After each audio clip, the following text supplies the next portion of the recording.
Tawag ka na ni Lola, uy! Oo, mamaya. Saan ba yan?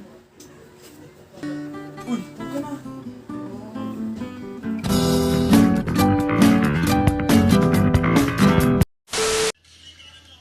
Hi, ako nga pala si Andre, 15 na taong gulang.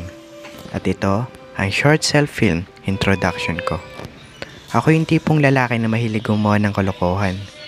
Hindi naman ganun kalala, sakto lang. Katulad nito.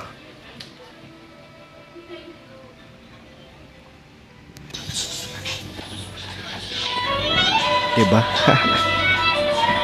Vice President ako sa aming section at SSG officer din sa aming paralan.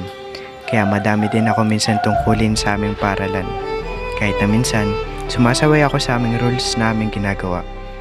Hindi man din ako perfectong tao eh. Katulad nyo, nagkakamali din minsan. At mahilig din pala ako mag-gitara. Naway magustuhan nyo ang tugtog na aking hinanda.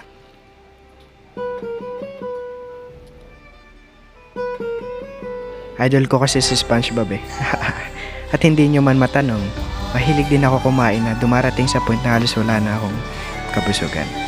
At ito ang importante sa lahat, ang love. Dahil minsan na rin ako naging special na tao, kaya ipapakita ko kung anong deserve sa kanya. Kahit na minsan, nagkakaproblema kami na humahantong sa sukuan.